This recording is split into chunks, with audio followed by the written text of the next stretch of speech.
This show was produced by the Geek Happy Network, creators of the very best in audible oracle entertainment. The reason goes back to my dad.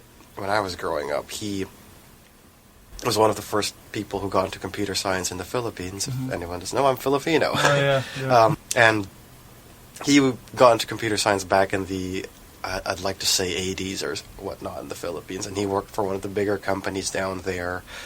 And that company started off with typewriters. It was still an old company. The computer age hasn't quite come to the Philippines at that point, and he was trying to help bring it to the company.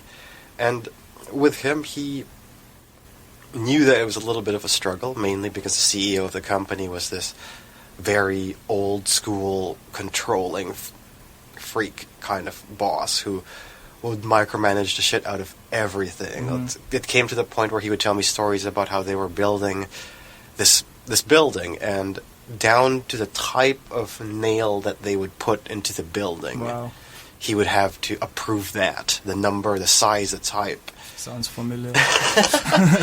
Yeah, and it's, some people believe that. I'm not a big fan of that way of managing people, but that was the kind of boss my dad had to deal with. But what was amazing about my dad was he found a way to get through to him. He might not have changed his management style, but he found a way to adapt his way and listen to his boss and be able to translate it down. And a big part that he found out after talking to his boss about getting the computer age in there, because he was a little bit reluctant, the boss was a little bit reluctant about bringing computers to the company.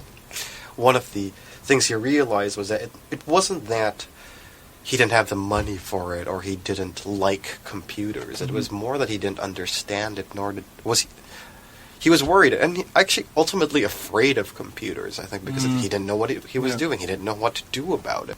And my dad heard that loud and clear, and he eventually found a way to get them into the computer age, if you could call it that. And how he did it was he got the CEO, the whole board of directors, the entire executive group, essentially, to sit down in a boardroom one day.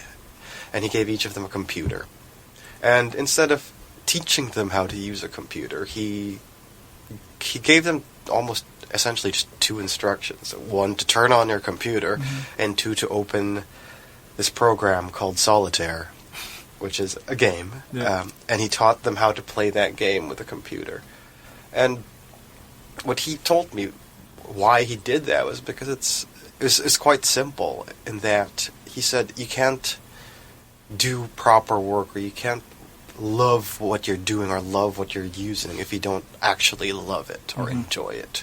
So why not start with the fun side and then teach them everything else once they got that?